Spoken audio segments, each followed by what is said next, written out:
Oi pessoal, tudo bom?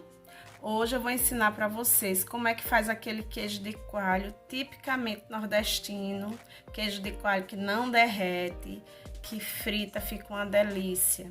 Então eu vou mostrar para vocês o passo a passo e fiquem até o final, porque no final eu vou mostrar também como é que faz ele com especiarias. Então venha comigo. E não esqueça de se inscrever no canal e ativar o sininho. Bora lá! Então, a primeira coisa que eu tenho que fazer quando eu trabalho com leite é fazer a pasteurização. Então, a pasteurização nada mais é do que você aumentar a temperatura e depois baixá-la, né? Aumento para 75 e baixo depois para 30, certo? Para eliminar os micro-organismos patogênicos, aqueles causadores de doença. Ok? Se você tiver um freezer, ótimo. Se não, você vai ter que ir na mão mesmo ou no gelo. Seguinte, o leite naturalmente tem cálcio, certo? Quando eu aqueço o leite, uma parte do cálcio que tem no leite eu indisponibilizo para a absorção que a gente necessita, certo? Então, o que é que eu faço? Eu tenho que colocar cloreto de cálcio. Mas por que eu tenho que colocar cloreto de cálcio? Porque para o coalho transformar esse leite fluido em uma massa depois, tem que ter cálcio. Porque o que é que vai acontecer? A proteína do leite, né, ela vai se ligar ao cálcio e vai se precipitar, formando assim uma massa. Então, por isso que eu tenho que repor esse cálcio perdido, porque ele vai ajudar na firmeza da massa, ele vai ajudar e no rendimento também do queijo, certo? Aí, pessoal, é o seguinte, eu pasteurizei 75, resfriei. Eu vou colocar cloreto de cálcio. Aí, na apostila de vocês, lá no fluxograma, ele vem dizendo quanto é que é para colocar de cloreto de cálcio, que é 50 ml para 100 litros de leite. Só que aqui eu tenho 10 vezes menos, eu tenho 10 litros. Se eu uso 50 ml para 100 litros, eu vou usar quanto para 10 litros? 3. 5 ml, né? 3. 10 vezes menos. Não é isso? Vocês podem chegar aqui, viu? Então eu venho aqui, ó, vou colocar em média 5 ml. Então eu vou aqui, ó, e vou colocar os 5 ml de cloreto de cálcio. Gente, ele tem que colocar previamente mais ou menos 20 minutos antes de eu colocar o coalho. E quando eu colocar o coalho, ele vai já estar disponível para reação, certo? Entenderam?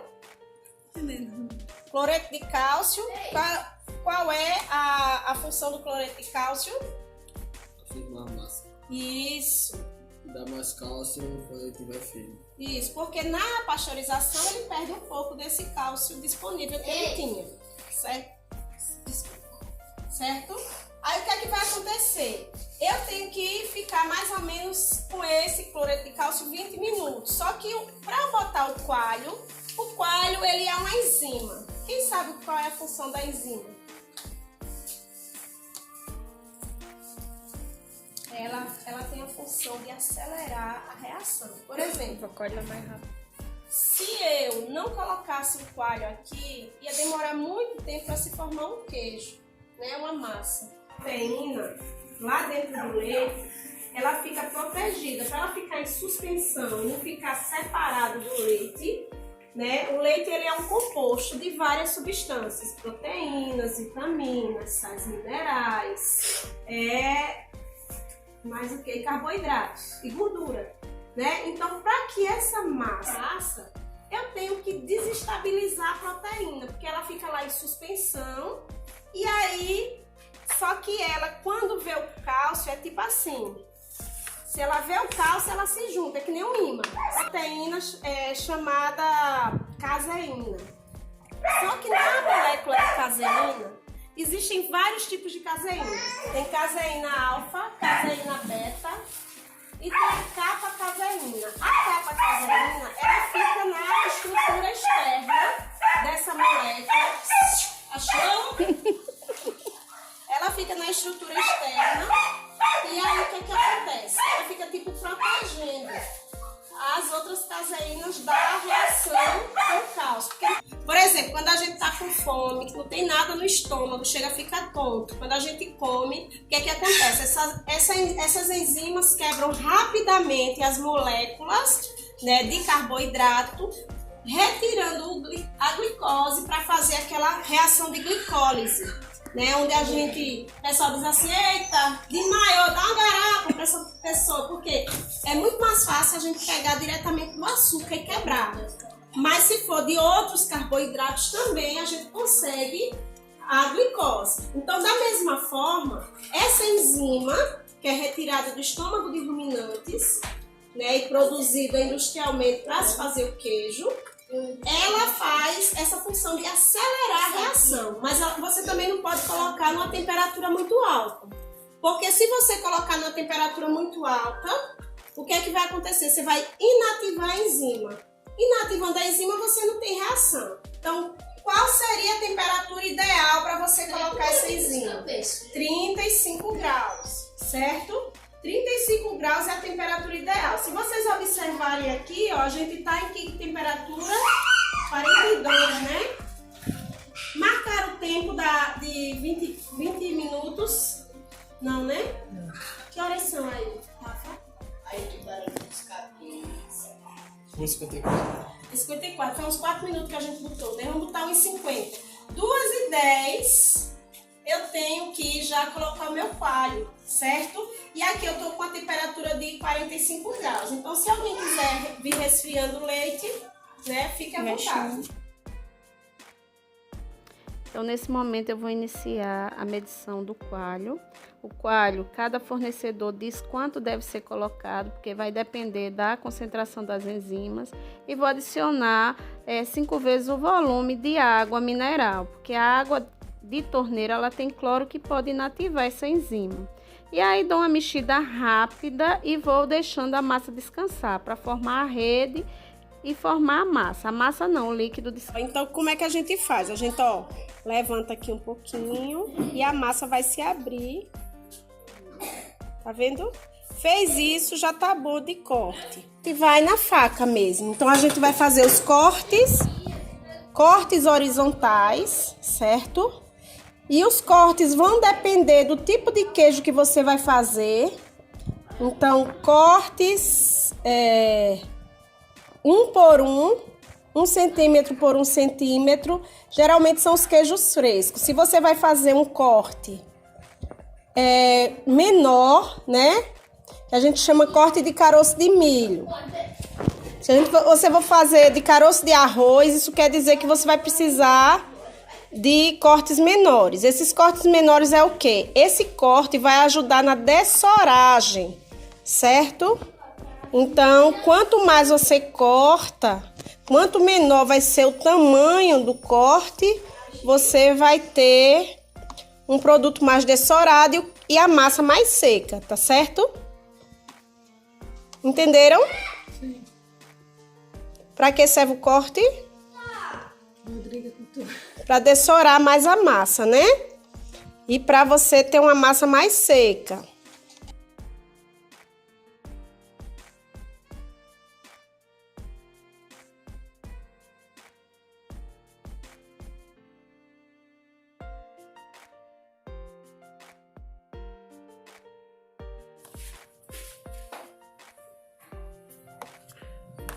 Então, no momento, a gente tá fazendo os cortes verticais, né? Daqui a pouco, a gente vai fazer os cortes horizontais.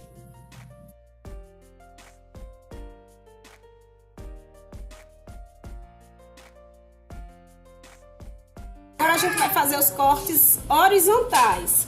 As liras, ela faz assim. Aí, ela já vem toda, né, horizontal e vertical. Você passa a lira horizontal de um lado, vertical de um lado, passa do outro e depois você vai passar a horizontal, que ela tem as lâminas desse formato aqui, na horizontal. Como a gente não tem lira, então eu vou fazer esses cortes aqui, ó.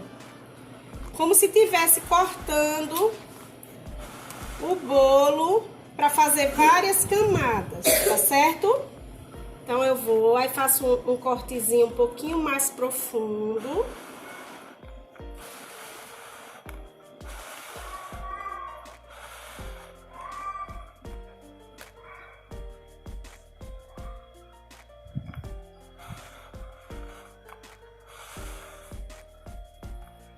E vou fazer um outro corte mais profundo ainda. Por isso que é necessário estar sempre com a mão super limpa. Porque esses cortes assim, ele exige que a mão esteja bem limpa, tá bom? Fiz isso, fiz todos os cortes certinhos. Eu vou deixar a massa descansar um pouquinho para começar a fazer as mexiduras, tá certo? Por que que eu deixo a massa descansar? Para que essa massa, esses bloquinhos aí, esses grãos comecem a ter mais firmeza, certo? Se eu for mexer logo, ele vai começar a se desmanchar na massa, porque ele ainda tá muito frágil. Então eu vou e deixo ele por 5 minutos para poder ter uma firmeza maior, certo? Porque ele começa a expulsar o soro de dentro dele, aí começa a massa a ficar mais seca e ele tava mais elástico, ele vai se recolhendo, certo?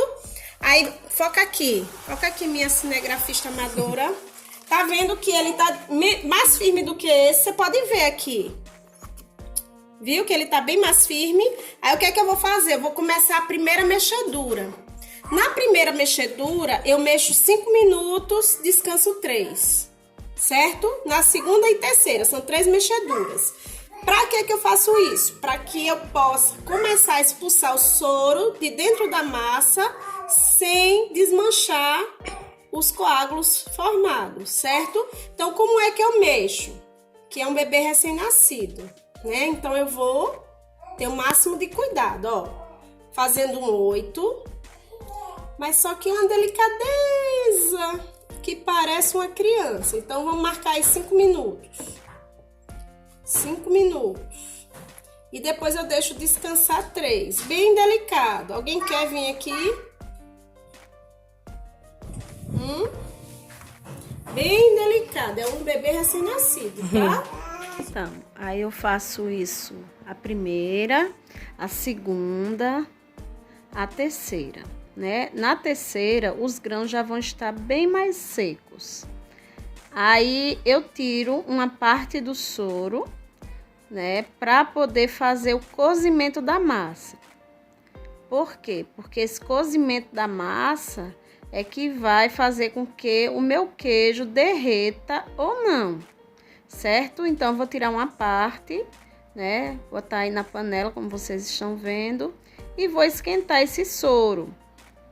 Aí, depois de esquentar o soro, eu vou adicionar esse soro quente até a temperatura de 40 graus.